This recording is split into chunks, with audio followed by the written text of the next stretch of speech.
Did you bring back my photo? I need to keep it a little longer. You lived in a very beautiful house back then. You seemed to be well off. Today it's clear you depend financially on your cousin. What happened? It's no great secret. At the time that photo was taken, we wanted for nothing. Let me put it that way. My father made some bad investments. We lost everything. We were ruined. My father died shortly after. It's the only photo I have of me with my father. That's why I care about it so much.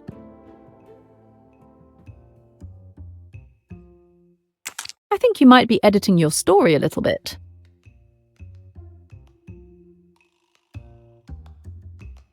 It's not your father who caused your family's ruin. It was Lynette's father who targeted your family and ruined them. Oh, really? Wherever you got your information, they're wrong. They must be. You don't believe me? You didn't know? My mother always told me that it was my father who caused our misfortune. I don't see why she would have lied to me. Well, I can tell you for sure that it was Meluish Ridgway who ruined your family. If you don't believe me, ask your mother. I will, but it's nonsense. It must be. The Spire ruined Cornelia's family. If she knew about it, and if she's aware that Pennington is the head of the organization, that would give her a strong motive for killing him.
Tell me about your evening.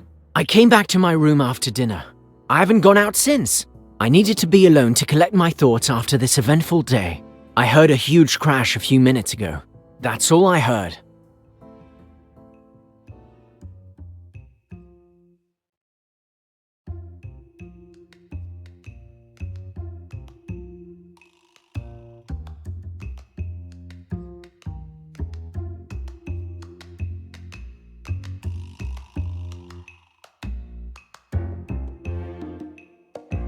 Oh yes.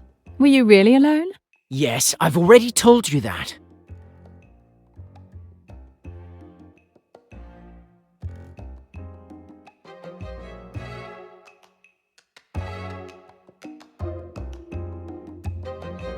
Yet Mrs. Allerton clearly heard conversation in this room with someone.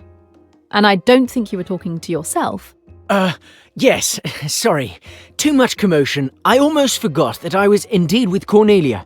She came to check on me and stayed for barely 15 minutes. What time did she leave? At around 8:40 p.m. She wasn't feeling well and wanted to rest. So Cornelia was in Ferguson's room when Pennington was electrocuted. But he lied to me. He might be hiding something. Your story doesn't track. The more you insist on preventing me from entering to inspect your room, the more suspicious you look. All right, be my guest. I have nothing to hide. Thank you. It won't take long.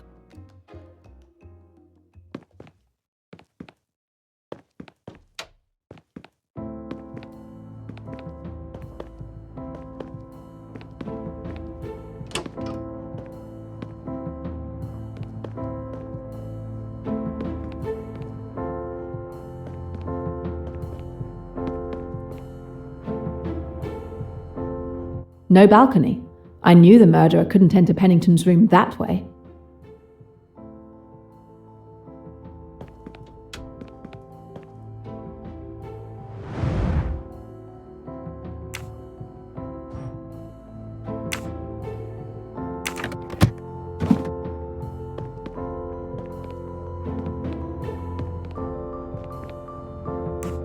Show me that ring. You've already lied to me once, so you can understand why I have doubts about your good faith. All right, fine. I'll go get it.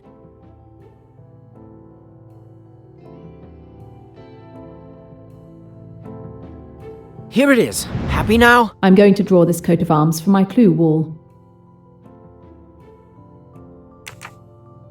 So, is this the murder weapon? Are you going to put the handcuffs on me? Not yet, but you shouldn't take this situation so lightly.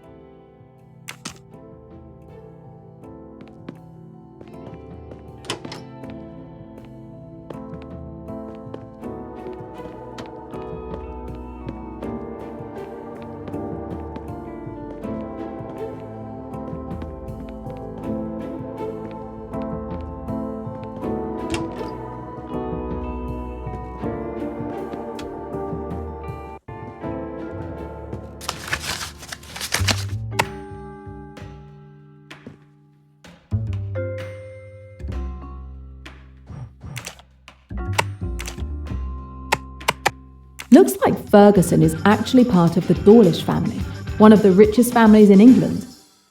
The spire seemed to be targeting his family.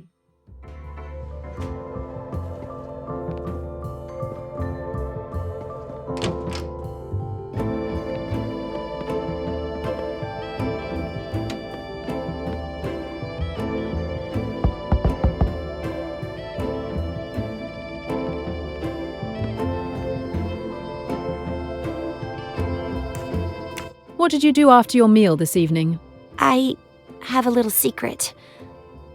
I don't know if I should tell you. Does that little secret involve Ferguson? Well, if you know, why ask? Yes, I was with him. But please don't tell anyone. Cousin Marie would strongly object to me dating someone beneath me, she'd say. Don't worry, I can keep a secret.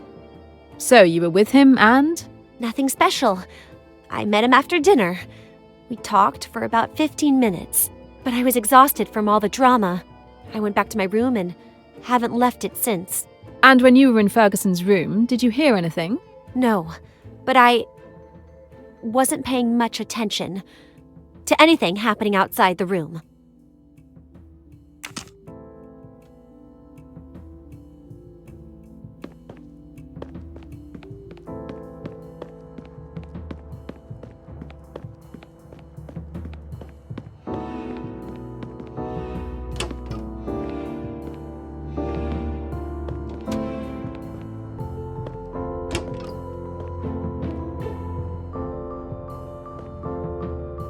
A ventilation grate. Let's see where it leads. This ventilation grate can be easily removed. I knew it! The two rooms are connected.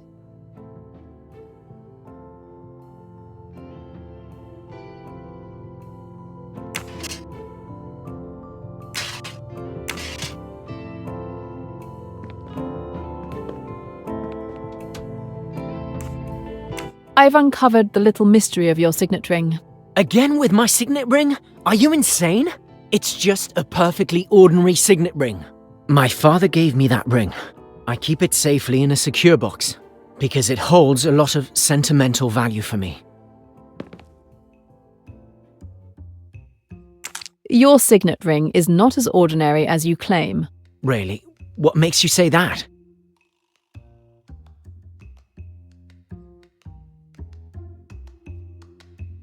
You dress like a hippie, but you are in fact the heir of the Dawlish family, one of the oldest and richest in England. Okay, I've been uncovered. Well done, detective, and so what? What do you care how I dress? Why all the secrecy? Okay, so I cut ties with my family years ago. It's impossible for me to subscribe to their bourgeois, capitalist, aristocratic, fundamentally self-centered values. I'm much better off now living far away from them under a false identity. It also allowed me to distance myself from the parasites they call friends, who swarm around my family. The ties haven't been severed that much. You seem to maintain quite a comfortable lifestyle.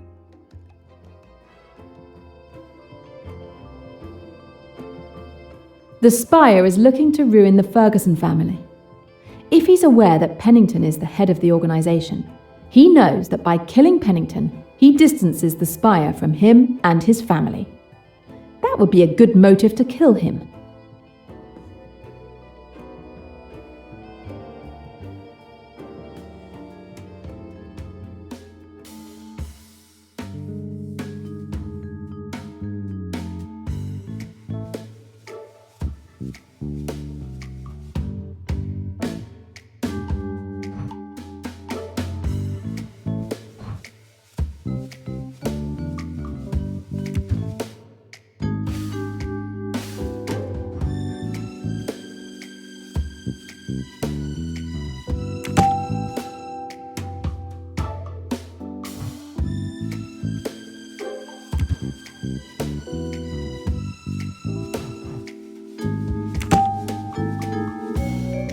It might have seemed that the murderer could have climbed through the ventilation grate from Ferguson's room, but it's far too small for them to have gotten through there.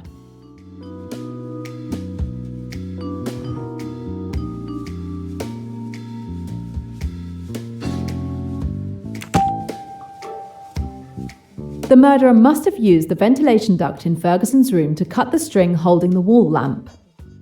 I was born to be a detective.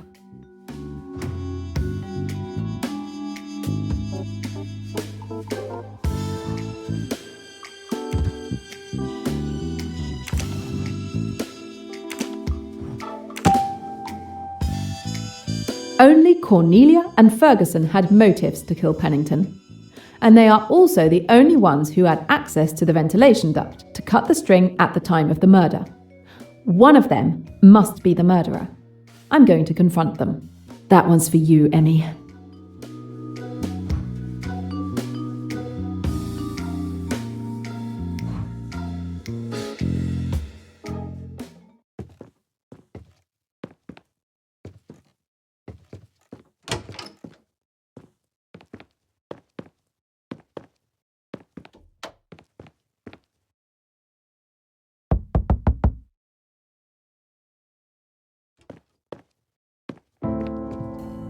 I would like you to go down to reception, if you don't mind. You want to search my room? Do it. Search it all you like. I'll go. Could you please come down to the reception? It's time for me to share what this new investigation has revealed. If it can exonerate me, I'll come down.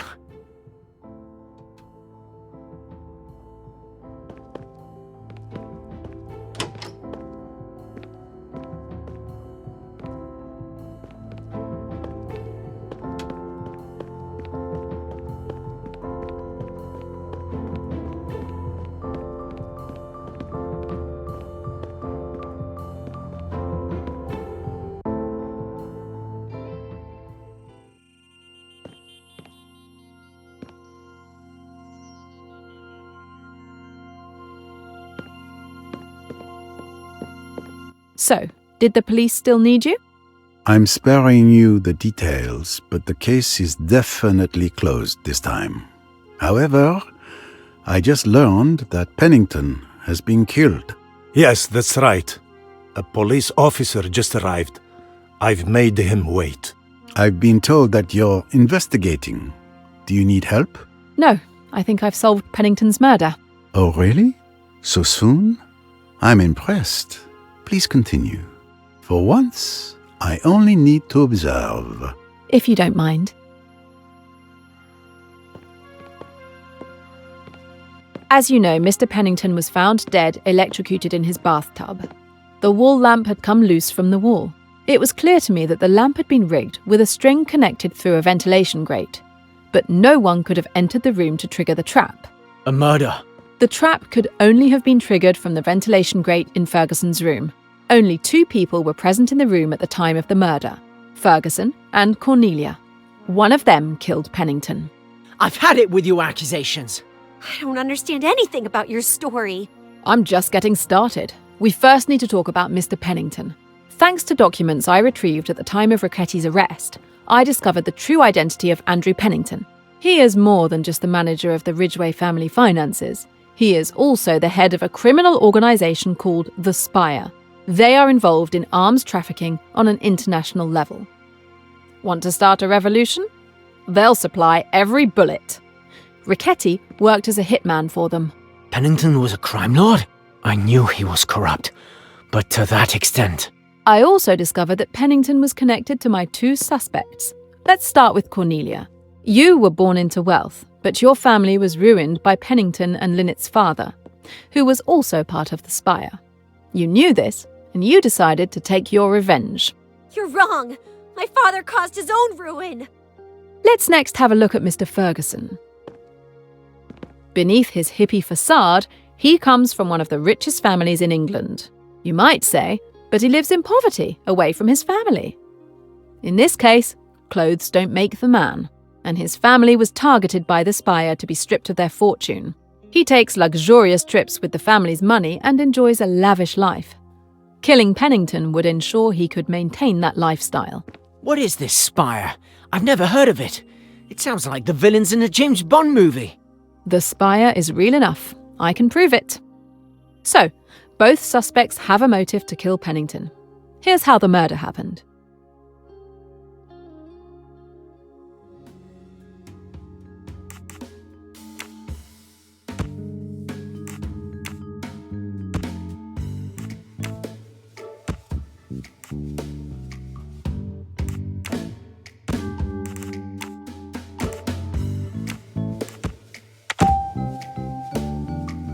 Well done. The plan is clever. Clever yet simple. The murderer waits for Pennington to take his bath.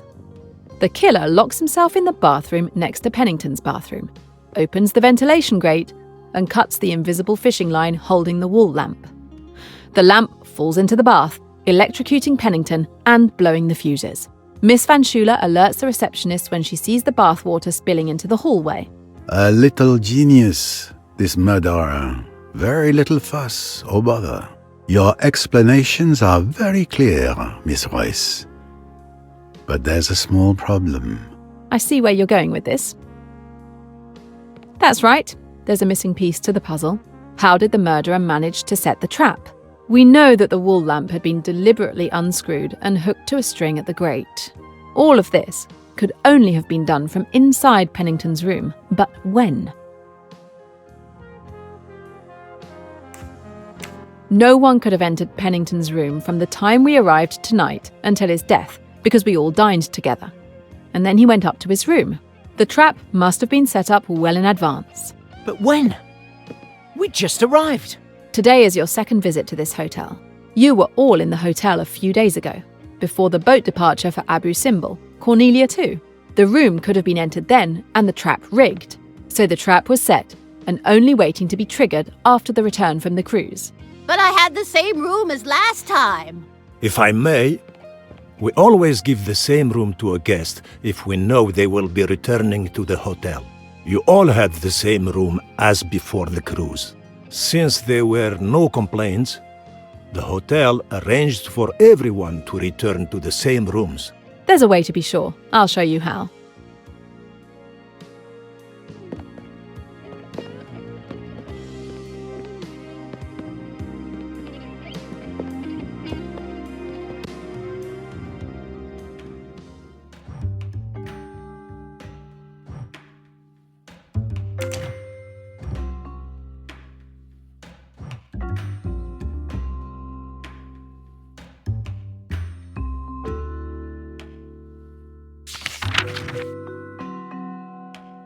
But that's not the evidence I'm looking for.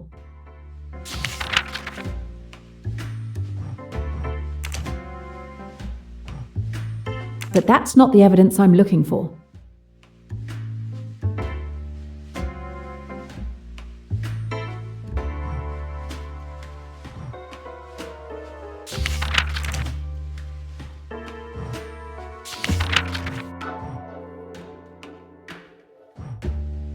But that's not the evidence I'm looking for.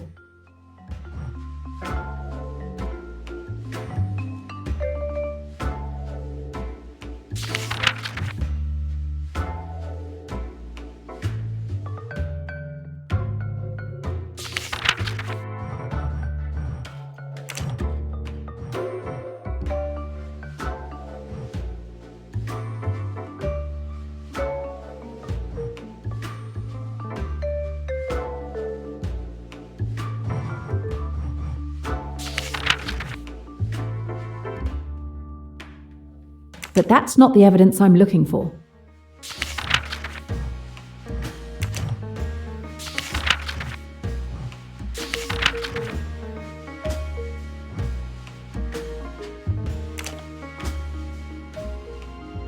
Here is the evidence that condemns the guilty party.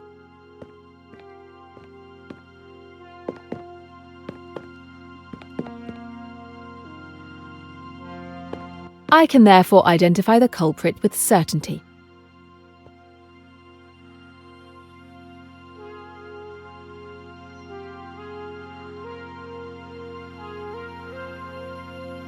Cornelia, you killed Pennington. My cousin? Unthinkable. But what is in that register to accuse her? It is certain that Pennington's and Cornelia's rooms were intentionally switched in the logbook. The receptionist reiterated that he always assigns the same room. But what happened with this logbook? It's simple. It was Cornelia who swapped the rooms in the logbook. The night before the cruise departure, she set the trap in her room, then took advantage of the receptionist's sleep to falsify the logbook. If they were not asleep, a diversion needing their attention could be arranged. As a result, Pennington's future room was rigged. All she needed was to get closer to Ferguson during the cruise, because she knew he would have the neighbouring room, ensuring she could trigger the trap at the right moment. Human nature will never cease to disappoint me. Our relationship was sincere. I truly appreciate you. Cornelia, it's time for you to tell us the truth. Yes, it is time. For my 21st birthday, my mother confessed the truth about my father to me. I had always believed he had caused our family's ruin with his bad investments. In reality, it was Lynette's father, aided by Pennington, who stole all of our family's fortune. My father was swindled by them and couldn't bear the humiliation. I started to hate those two men. But I never held anything against Lynette. She was innocent and a good person. When we arrived at the hotel, I discovered that Pennington was there. I saw it as a sign. I was finally going to be able to fulfill the vengeance I had wished for years. I understand your thirst for vengeance better than anyone, but it won't ease your pain.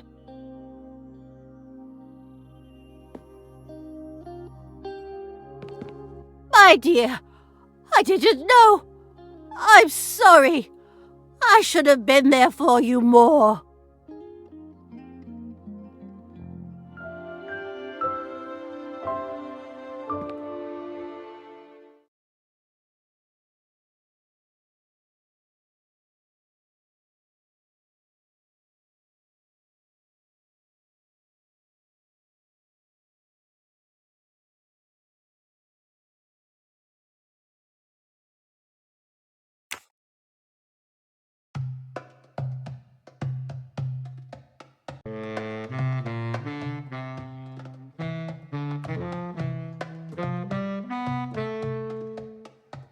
I wish I could stay a little longer, but I have to go back to London.